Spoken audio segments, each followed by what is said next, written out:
எனது பட்டையை தீட்டு யூடியூப் சேனலில் பெண் கவிஞர்களின் நவீன கவிதைகள் தொடரை கேட்டுக்கொண்டிருக்கும் அன்பர்களுக்கு இனிய வணக்கம். தனிமை ஒரு கூர் ஆயுதம். அது ஆணை விட பெண்ணைத்தான் அதிகமும் பதம் பார்க்க இயங்குகிறது. பெண்ணின் தனிமை பொழுதுகளின் மீது பனியைப் போல மெல்ல படரும் அது மெல்ல மெல்ல அவளே தெரியாதபடி மூடு பனியாக உருவெடுக்கிறது. அதை விலக்கிக் கொண்டு அவள் வெளியே வர தவிப்பதை தன் 1000 கண் கொண்டு அவ்வளவு ரசிக்கிறது. சில சமயம் பெண்ணே தன்னை சுற்றி தனிமையை கட்டிக்கொண்டு ஒரு கூட்டுப்புழுவைப் போல உள் இருக்க பிரியப்படுகிறாள். அதை விட்டு வெளியே வரும்போது அவள் ஒரு வண்ணத்து பூச்சியாக இந்த உலகின் எல்லா மூலை முடுக்குகளிலும் கூட பறக்க எத்தனிக்கிறாள். தன் பறத்தலுக்கான சிறகாக தனிமையை உருமாற்றுவதற்கான அவளின் பிரயத்தனங்களின் 99% வீணாவது பற்றி அவள் ஒருபோதும் கவலைப்பட்டதில்லை. மீதமிருக்கும் 1% தனிமைக்குள் பறத்தலையும் தனிமையை விட்டு முற்றும் முழுதாக வெகு தூரம் பறத்தலையும் சாத்தியப்படுத்தும் என்பதில் அபார நம்பிக்கை கொண்டவளாகவே இருக்கிறாள். தனிமை என்பது பெண்ணை பொறுத்து அவள் பசிக்கான பெருந்தீனி. சிறுதீனியாவது கிடைக்காதா என ஏங்க வைக்கும் பெரும் பசி.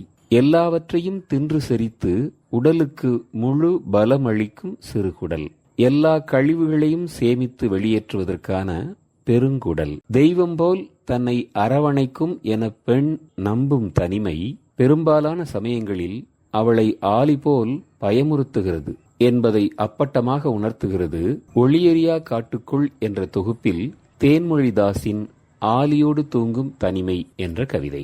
சாயங்காலம் முற்றத்தில் தெளிக்கும் தண்ணீர் திவலை மிதித்து படியேறும் தனிமை மெழுகுத்திரி வெளிச்சத்தின் அடியில் கருமையை தேங்கி நிற்கிறது. பின் என்னோடு நடந்தபடி என்ன பேசுவதென தெரியாமல் தயங்குகிறது. ஆலிக்குட்டியின் மூச்சருகே போய் தூங்கிவிட்டதா என தொட்டு பார்க்கிறது. தனிமை என் நாய்க்குட்டியை அணைத்து கொண்டு தூங்க பிரியப்படுவதை உணரும் வேளை கசிந்துருகும் மெழுகுச் சொட்டுகள் கண்களுக்குள் விழுந்து உறைந்து உதிர்கின்றன. அதற்கு பிறகும் பார்த்து கொண்டே இருக்கிறேன் தனிமை என் வீட்டுக்குள் இடம் மாறி படுத்துறங்குவதை. கிராமங்களில் ஆலி மாதிரி இருக்கிறா என்பார்கள். ஆலி என்றால் பூதம் என்று பொருள்.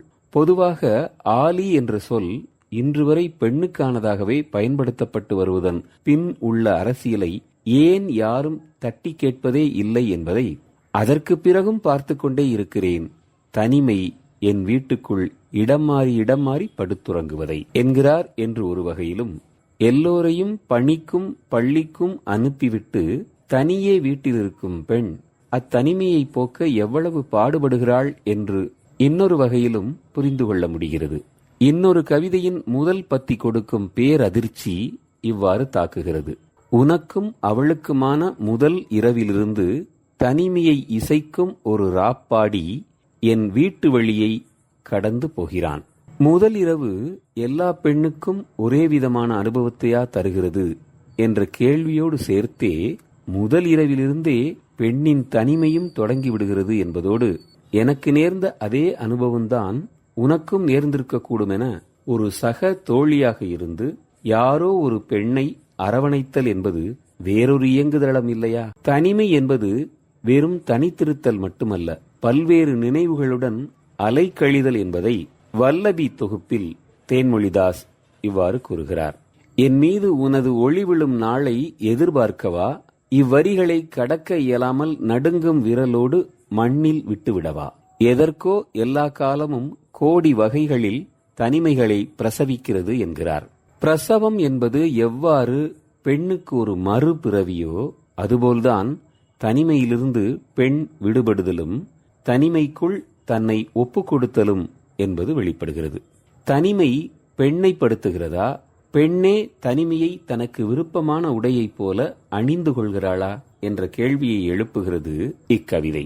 யாரும் இல்லை, யூக்கலிப்டஸ் மொட்டுகள் நெற்றி திறந்து மகரந்த நரம்புகளில் பாடுகின்றன அந்த வாசனை மிக்க பாடலை என்ற வரிகளின் மூலம் பெண்ணின் தனிமை எட்ட முடியாத எவ்வளவு உயரத்தில் இருக்கிறது, அதற்குள் நுழைந்து திரும்புகிற மனப்பக்குவமாவது இங்கே எவருக்கேனும் இருக்கிறதா என்கிற தேன்மொழியின் கேள்விக்கு என்ன பதில் தருவது?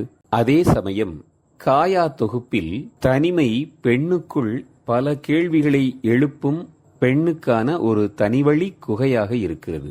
அந்த குகைக்குள் நுழைந்து திரும்புகையில் அதுவரையில் தான் அனுபவித்திராத பல சுகந்தங்களை பெண் நுகர்ந்து வெற்றி களிப்புறுகிறாள் என்பதை காத்திருப்பின் கணங்களில் அசரீரிகளை அகம் கண்டடைவதும் கதவின் பின் தனிமையை தாழம்பூவென நுகர்வதும் லயம் மிக்கதொரு காதல் வாகை என்றாலும் கூட அவரே இன்னொரு கவிதையில் குறிப்பிடுவது போல தனிமையை மந்திரக் குடுவையில் அடைத்து அதனிடம் பல கேள்விகளை என்றாவது கேட்க வேண்டும். காதல் என்பது ஒரு அத்தியாவசியமான செயல் என எல்லோரும் அதை போற்றி கொண்டாடிக் கொண்டிருக்கும் போது காதல் உணர்வென்பது அதைப்போல இதைப்போல என்கிற வழக்கமான உருகுதல்கள் ஏதுமற்று மிக இயல்பான நடைமுறை செயல் என்பதை அவசரப்பட்டு ஒரு காதல் குவளை திறந்து அதன் பூதத்தை வெளியேற்றி பின் ஓடிப்போ மீண்டும் ஒளிந்துகொள் என்பதெல்லாம்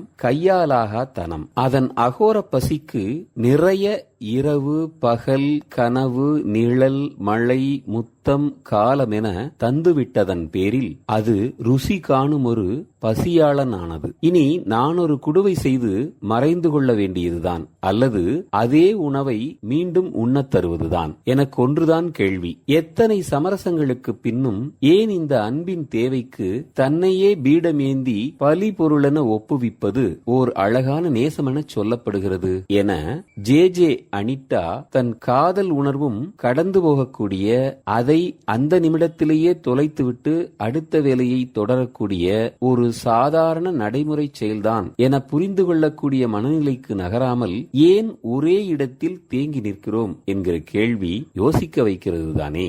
காதலில் சிக்கி சீரழிந்து போனேன், காதல் என்னை ஒன்றுமில்லாமல் செய்துவிட்டது, காதலை மறைக்க வேறொன்றில் கவனம் செலுத்தப் போகிறேன் என்கிற புலம்பல்களில் இருந்தெல்லாம் விடுபட்டு காதலுக்காக பலிபீடத்தில் தலையை கொடுப்பதையெல்லாம் விட்டொழித்து போய் அடுத்த வேலையை பார் என நகர்தல் காதலை அசட்டை செய்தல் அல்ல. அதே சமயம் காதல்தான் எல்லாமும் என்ற மாயையிலிருந்து விடுபடுதலுக்கு ஒரு வழிகாட்டுதல் என்பதாகவே உணர முடிகிறது. யாரென்றெல்லாம் தெரியாது, திடீரென வந்தார், முதுகிலேறிக் கொண்டார், அந்த கரையில் இறக்கினேன், தழும்புகளின் மேல் முத்தமிட்டு நன்றி சொல்லி புறப்பட்டார். இன்றிரவு கனவில் இதேபோல் யாராவது நினைவுகளின் மேல் ஏறிக்கொள்ளட்டும் என்று அனிட்டா இன்னொரு கவிதையில் சொல்வது போல, காதல் உணர்வென்பது நம் எதிர்பார்ப்புகளின் மீது, நம் சிறகசைப்புகளின் மீது, நம் பறந்து விரிந்த கிளையின் மீது ஒரு கனநேர கூடுதல் கவனிப்பு என்ற புரிதல் இருந்தால் தற்கொலைகள், மன மற்றும் மன முறிவுகள், பித்து நிலைகள், தேவையற்ற தர்க்கம் மற்றும் மௌனம் எல்லாவற்றிலிருந்தும் விடுபடுதலும் இயல்பாகிவிடும். பெண் கவிஞர்களின் நவீன கவிதைகள் தொடரை மீண்டும் நாளை கேட்போம் அன்பர்களே.